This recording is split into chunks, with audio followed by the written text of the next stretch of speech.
Expanding to more theaters this week, courtesy of A24 and Sphere Films, is Ari Aster's Beau is Afraid, and here's my review. Through his first two films, and now this new one, Aster seems to display a particular interest in exploring how death can psychologically affect someone in mourning. In Hereditary and Midsummer, he gave the audience plenty of twisted imagery, and he has already proven himself a filmmaker unafraid of taking the story down some bonkers roads. Through the first half of Beau is Afraid, the movie takes the title character through some intriguing paths of his own. However, it eventually reaches a point where the artistry gets in the way of the story. There's a strange admiration for the vision presented here, though. What helps sustain interest in the story is the sympathy towards the lead character. As played by Joaquin Phoenix, the film presents enough information about him and his situation in the beginning and hoping things turn out okay for him. He is dropped into a world where, befitting the title, he is constantly frightened and one cannot exactly blame him. Phoenix successfully depicts the psychological trauma and confusion Beau is dealing with as these strange occurrences happen to him. Aster develops the right unsettling tone as Beau navigates his neighborhood falling apart and tries to make the most of his small apartment.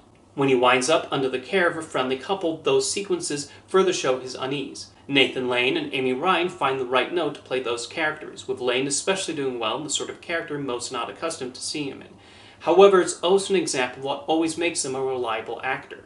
That manifests a strange sense of humor via their teenage daughter, who becomes an over-the-top depiction of the typical rebellious teenager often seen in other movies. That leads to some funny moments between her and Beau. About halfway through, the movie takes a turn that it then struggles to get out of. The artistic flourishes are somewhat creative, but it gets bogged down by the unusual imagery.